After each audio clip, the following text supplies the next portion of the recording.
Deixa eu te dizer uma coisa que a maioria das pessoas ainda não sabe. A inteligência artificial já consegue clonar a voz do seu neto, em tempo real, a partir de segundos de áudio.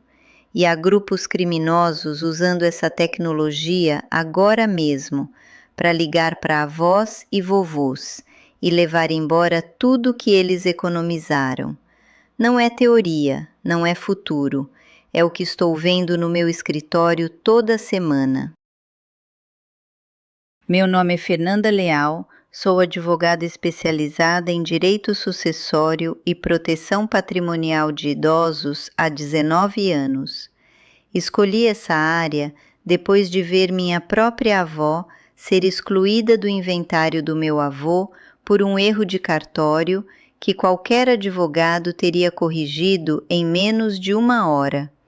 Ninguém contestou a tempo, e minha avó, que tinha construído aquela vida ao lado do meu avô por 43 anos, ficou de fora do que era dela por direito. Decidi naquele dia que ia passar a minha carreira do lado de quem precisa de alguém que entende do sistema antes que o estrago aconteça. Em 19 anos de atuação, vi de tudo.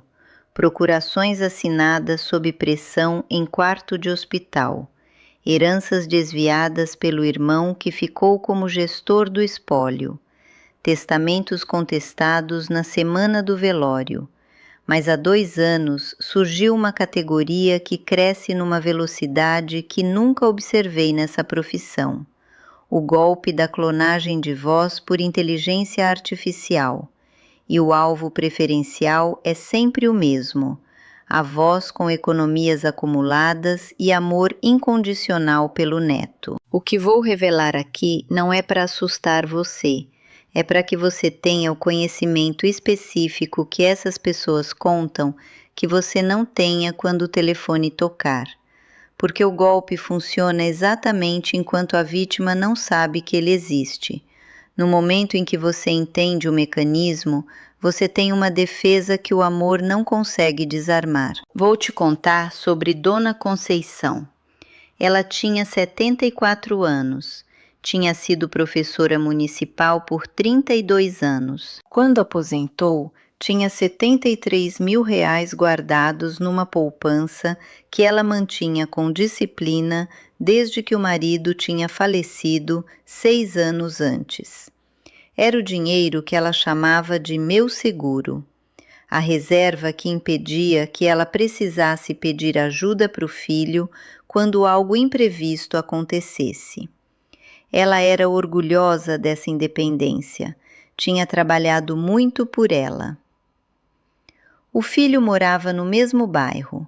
A neta, Isabela, tinha 21 anos e estava fazendo faculdade de enfermagem numa cidade a 4 horas de distância. Elas se falavam todo domingo à tarde, quase sem exceção. Dona Conceição guardava as fotos da Isabela em 2 lugares, na carteira e no criado mudo. Era esse nível de presença na vida uma da outra. Numa segunda-feira de manhã, o celular de Dona Conceição tocou com um número de fora do estado que ela não reconheceu. Ela atendeu. A voz do outro lado disse: "Vovó, sou eu, Isa. Eu preciso de ajuda. Por favor, não desliga." Era a voz da Isabela, não uma semelhança, não algo que dava para confundir se você prestasse atenção. A voz dela, a forma específica como ela pronunciava vovó, a respiração acelerada que ela tinha quando estava nervosa, o jeito de falar com urgência sem gritar. O cérebro de Dona Conceição processou aquilo em menos de 1 segundo, da mesma forma que processa a voz da Isabela desde que essa menina aprendeu a falar. Era a neta dela. Ela não cogitou outra possibilidade. Preciso explicar como isso é tecnicamente possível, porque entender o mecanismo é o que transforma o conhecimento em proteção real. As ferramentas de síntese de voz por IA de hoje constroem um modelo funcional de qualquer voz a partir de 3 a 6 segundos de áudio limpo, um vídeo de 15 segundos postado no Instagram, um áudio enviado num grupo de WhatsApp, um story onde ela aparecia cantando um trecho de música, qualquer coisa com a voz dela de forma audível e razoavelmente limpa. Os grupos que operam esse golpe constroem bibliotecas de clones de voz antes de fazer qualquer ligação. O alvo é escolhido, o perfil da família é mapeado, o clone é construído. A ligação é o último passo, não o primeiro. A voz da Isabela tinha sido capturada de um Reels de 22 segundos que ela postou 6 meses antes, fazendo um tour pelo apartamento novo dela. Conta pública. Ela falando diretamente para a câmera, descontraída, com a voz clara. Quando levantei o histórico do caso meses depois, foi isso que encontrei. 6 segundos desse vídeo. Era mais do que suficiente. Preciso detalhar o mecanismo com mais precisão, porque é o conhecimento do mecanismo que protege. Não a desconfiança genérica, não a paranoia. O conhecimento específico de como esse processo funciona passo a passo. Essas operações não são improvisadas. Elas têm ciclo de vida. O primeiro estágio é o de inteligência. Antes de qualquer ligação ser feita, o time de pesquisa constrói um dossiê do alvo. Eles vasculham redes sociais, procurando famílias com avós identificados por nome, com netos ativos online, com vínculos emocionais visíveis nos comentários e nas marcações. Eles olham quem comenta nas fotos de quem marca quem em posts de aniversário, quem posta mensagens de amor público para os filhos e netos. Isso é informação gratuita e acessível, que a maioria das pessoas nunca imaginou que alguém estivesse coletando para esse fim. O segundo estágio é a construção do clone de voz. Com os áudios coletados, o software analisa os padrões acústicos da voz do neto, frequência fundamental, formantes, ritmo de fala, características de pronúncia específicas. O modelo resultante não é uma aproximação. É um perfil que o sistema usa para sintetizar fala nova em tempo real. A pessoa que vai fazer o papel da Isabela na ligação fala as palavras do script, e o software converte aquelas palavras na voz da Isabela enquanto ela fala. É simultâneo, é ao vivo, e é convincente o suficiente para enganar as pessoas que conhecem essa voz há décadas. O terceiro estágio é o ensaio. O script do investigador tem respostas preparadas para as objeções mais comuns. Se a avó pede para ligar para o celular da neta, o investigador explica que o celular foi recolhido na entrada da delegacia, como é protocolo padrão. Se ela pede o número da delegacia para confirmar ela mesma, ele passa um número que cai no próprio grupo criminoso. Se ela diz que precisa de mais tempo, o prazo aperta e as condições da neta pioram. O script tem resposta para cada hesitação. A ligação é um sistema fechado. Cada saída foi antecipada. O quarto estágio é a execução. Quando a ligação é feita, a operação já está completa do lado deles. Eles têm o clone, têm o script, têm o número de conta para receber. A única variável é você. E é aí que o conhecimento que você tem agora faz a diferença. Porque se você sabe que isso existe, você tem um segundo de hesitação que eles não contam que você tenha. E um segundo de hesitação é o suficiente para lembrar da palavra código. A voz disse que Isabela tinha se envolvido num acidente de trânsito, que ela estava numa delegacia esperando resolução, que o outro motorista tinha ficado machucado e que a situação era séria. A voz chorava de um jeito que era exatamente o choro da Isabela quando ela estava com medo. Ela disse que não podia explicar tudo agora, mas que precisava da ajuda da vovó. E então veio a frase que aparece em praticamente todos os casos que já atendi. Vovó, por favor, não fala para o meu pai ainda. Ele vai ficar bravo comigo. Não quero preocupar ele. Essa frase não é aleatória. Ela está no script. As pessoas que operam esse golpe fazem pesquisa antes de ligar. Elas mapeiam as dinâmicas familiares identificáveis nas redes sociais. Sabiam que havia uma tensão entre Isabela e o pai dela a respeito das escolhas dela na faculdade. Sabiam que pedir para não envolver o pai era uma instrução que Dona Conceição ia querer cumprir por amor à neta. O isolamento é cirúrgico, não é genérico. É construído com informações reais sobre a família real. Se Dona Conceição tivesse ligado para o filho antes de qualquer coisa, o golpe teria acabado ali. O filho teria chamado o celular da Isabela. Isabela teria atendido de onde quer que estivesse. Teria demorado 2 minutos para tudo desmoronar.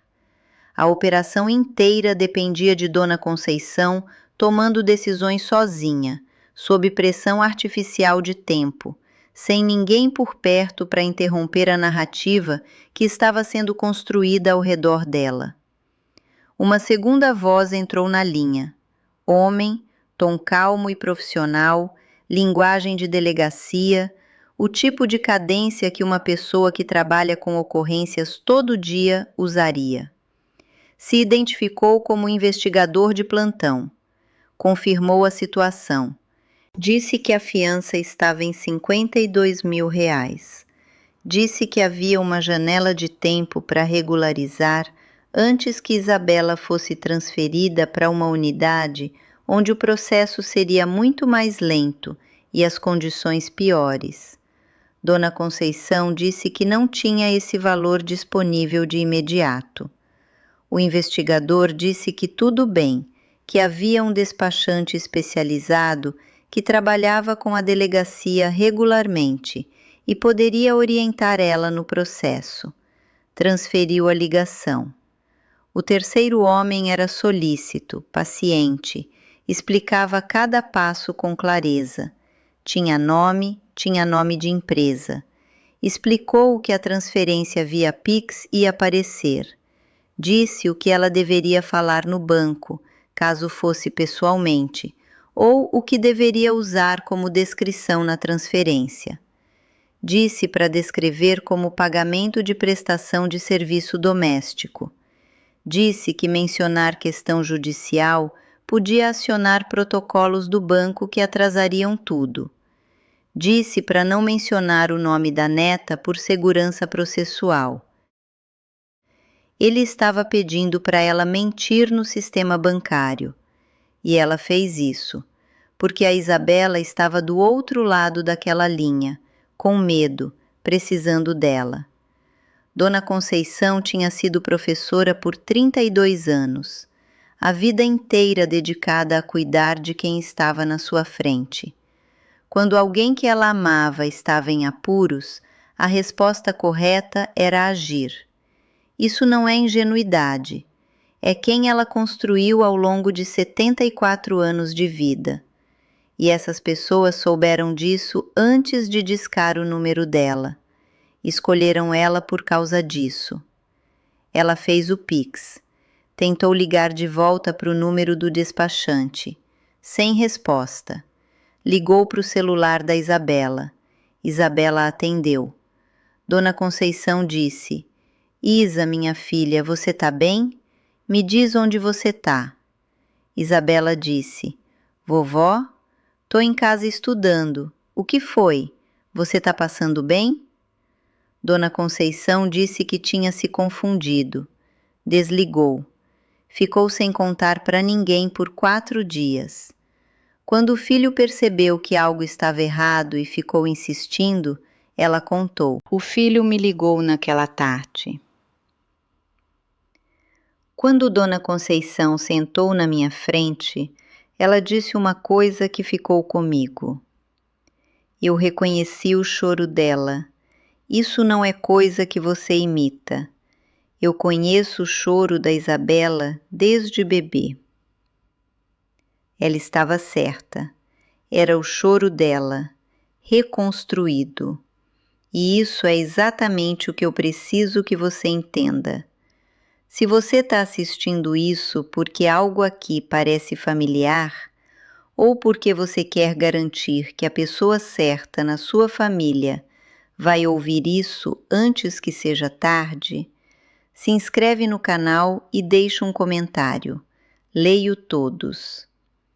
Posto aqui porque vejo esse estrago toda semana e não consigo ficar em silêncio. No lado jurídico, entrei com comunicação na Delegacia de Crimes Cibernéticos e no Banco Central. Acionei a instituição financeira com pedido de investigação. O delegado foi direto com ela. O caso estava sendo apurado, mas recuperação era improvável. O dinheiro tinha passado por várias contas e a maior parte já tinha saído do país em poucas horas. Pix é irreversível. Isso não é falha do sistema bancário. É a característica que esses grupos exploram. A cadeia de contas é construída para cortar o rastro antes que qualquer bloqueio seja possível. Atendi 14 casos de clonagem de voz por IA em 2 anos. Valores de 18 mil a 89 mil reais. Nenhum cliente recuperou parcela significativa do que foi levado. Nenhum. Falo isso para ser honesta com você sobre o que está em jogo, não para gerar desespero. A prevenção é a única ferramenta que funciona de verdade aqui. Essas operações têm estrutura. Um time faz pesquisa, mapeando redes sociais, construindo perfis de família, identificando alvos com base em vínculos emocionais identificáveis e qualidade de áudio disponível. Outro time opera as ligações em tempo real, com síntese de voz ao vivo. A pessoa que faz o papel da neta fala através de um software que converte as palavras dela na voz clonada enquanto fala. Não é gravação, é fala traduzida. O investigador segue um script com respostas prontas para as objeções mais comuns. O despachante substitui pressão emocional por logística. Cada papel tem função definida e o processo foi testado muitas vezes antes de chegar até você. Quero falar sobre o que acontece depois. A maioria das vítimas fica em silêncio por semanas ou meses antes de contar para alguém. Não porque não percebam que foram lesadas, porque sentem que o amor que tinham pela neta foi o caminho pelo qual foram atingidas. E isso produz uma vergonha que não tem nada a ver com o que realmente aconteceu. Dona Conceição me disse que a parte mais difícil não foi perder o dinheiro, foi perceber que eles tinham estudado a Isabela para chegar até ela, que tinham mapeado o vínculo entre as duas para transformá-lo num instrumento. Isso não foi culpa dela, foi consequência de ser escolhida como alvo por uma operação criminosa que investiu preparação específica nela antes dessa segunda-feira de manhã. A resposta adequada a isso não é vergonha, é conhecimento. E o conhecimento começa aqui. Tem uma dimensão desse golpe que raramente aparece nas matérias de jornal sobre o assunto e que eu acho importante nomear com clareza. A geração que está sendo mirada não foi escolhida aleatoriamente. Ela foi escolhida porque é a geração que tem economias acumuladas, que construiu vínculos emocionais profundos com os netos, de forma muito mais presente do que gerações anteriores tiveram oportunidade de fazer, e que cresceu num mundo onde a voz de alguém que você ama era a garantia mais forte de que era aquela pessoa. Nenhuma dessas características é fraqueza, são qualidades, e é exatamente por isso que são alvejadas. Dona Conceição não foi escolhida porque era vulnerável no sentido de ser incapaz ou desorientada. Ela foi escolhida porque era forte nos lugares certos, acumulou recursos, criou vínculos reais e construiu reflexos de cuidado que uma vida inteira de presença produz. O golpe não funciona com pessoas que não se importam com os netos. Funciona com quem se importa demais para parar e questionar quando a voz deles pede socorro. Entender isso importa porque determina qual é a resposta certa. A resposta não é amar menos o neto. A resposta é construir um sistema que proteja esse amor de ser sequestrado. A palavra código e a regra do retorno de chamada não são barreiras entre você e a neta. São a estrutura que impede que alguém use o amor que você tem por ela para te prejudicar. Esse é o enquadramento correto. E tem mais um ponto prático que quero deixar claro antes de fechar. Mesmo que o dinheiro não volte, registrar o caso importa. No Banco Central, na Delegacia de Crimes Cibernéticos, no PROCON. Cada registro alimenta bases de dados que ajudam a identificar padrões, mapear operações ativas e eventualmente construir os casos que vão desmantelar esses grupos. O caso individual pode não produzir recuperação, mas combinado com os casos de outras vítimas do mesmo grupo, pode produzir uma investigação que encerra a operação antes que ela chegue na próxima Dona Conceição. Deixa eu te falar sobre o que acontece no período entre a ligação e o momento em que a vítima conta para alguém, porque esse intervalo é parte do dano, não apenas o seu efeito colateral. Dona Conceição ficou 4 dias carregando aquilo sozinha. Ela me descreveu esse período como acordar todo dia precisando me convencer de que tinha acontecido um erro que ainda ia ser explicado. Ela ia refazendo a cena na cabeça, a voz da Isabela, o choro, a urgência, e depois a Isabela atendendo o celular tranquila na casa dela. Ela ficava presa nesse loop tentando encontrar uma versão que fizesse sentido diferente da versão que ela sabia ser verdadeira. Esse é um mecanismo psicológico que os grupos que operam esse golpe entendem. Eles sabem que a vítima vai ficar em silêncio por um tempo. Sabem que a vergonha e a confusão vão atrasar o momento em que alguém de fora vai saber e potencialmente conseguir recuperar alguma coisa. O silêncio pós-golpe não é acidente, é previsível.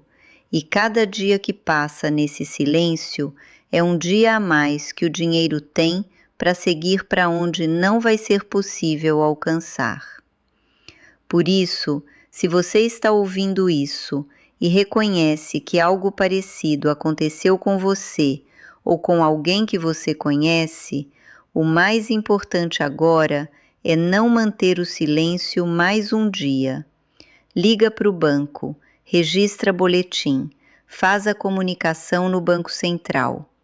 Não porque você vai recuperar o dinheiro necessariamente, mas porque o tempo ainda importa para alguns canais de investigação e porque o registro é o que transforma a experiência individual em dado que ajuda a fechar a operação. Tem uma última coisa que quero dizer antes de fechar. A tecnologia de clonagem de voz está evoluindo, não regredindo. O que já é assustador hoje vai ser mais convincente daqui a 6 meses. As operações que usam essa tecnologia vão adaptar os scripts, vão adicionar etapas, vão sofisticar o isolamento. A única proteção que não fica obsoleta com a evolução da tecnologia é a que não depende de detectar a fraude no momento em que ela está acontecendo. A palavra código funciona porque não existe versão da IA que consiga adivinhar uma palavra arbitrária que você combinou em particular com a sua família. Isso não muda com nenhuma atualização de software. É a única defesa que é prova de futuro. 3 passos. Faça agora, não depois. Primeiro, palavra código de família. Hoje. Uma palavra que só a família imediata sabe. Não aniversário, não apelido que aparece online. Algo arbitrário e memorável. Qualquer familiar em situação de emergência precisa dizer essa palavra antes de você agir. Sem a palavra, a ligação termina. Isso não custa nada e é a proteção mais eficaz contra esse golpe específico que existe. Segundo, regra do retorno de chamada. Toda ligação pedindo dinheiro em emergência exige que você ligue de volta para o número que você já tem antes de fazer qualquer coisa. Não o número que te passaram durante a ligação, o número que já está no seu celular. Se a Isabela de verdade atender, o problema é real. Se não atender ou algo parecer estranho, a ligação era fraude. Essa regra precisa ser combinada com a família com calma, antes de qualquer pressão existir, porque no momento em que a voz que você ama pede que você seja rápida, o instinto de ajudar vai sobrepor o instinto de verificar. Terceiro, qualquer instrução para não contar para outro familiar é o golpe se identificando. Emergência real não pede sigilo. Investigador de verdade não pede que você esconda uma crise do filho. No momento em que alguém nessa ligação disser para não contar para ninguém, desligue e ligue para a pessoa que estão imitando no número que você já tem. Essa fraude não sobrevive a uma única ligação para a pessoa certa. Dona Conceição não está destruída. Ela começou a contar o que aconteceu com ela em todo lugar que tinha ouvidos dispostos a ouvir. Disse que não ia deixar que usassem o amor que ela tem pela Isabela para tirar mais nada de mais ninguém. É por isso que estou aqui. O direito não consegue desfazer isso depois que acontece. A única coisa que muda resultado de verdade é você saber como funciona antes de o telefone tocar. Compartilha com alguém que você ama, que precisa ouvir isso antes que seja tarde. Manda para o seu filho para que ele possa ter a conversa da palavra código com os próprios pais essa semana. Se inscreve no canal. Continuo postando porque não consigo justificar o silêncio. Não enquanto ainda sento do lado de pessoas que me dizem que o choro era real. Era real. E agora você sabe o que fazer antes de ouvir ele.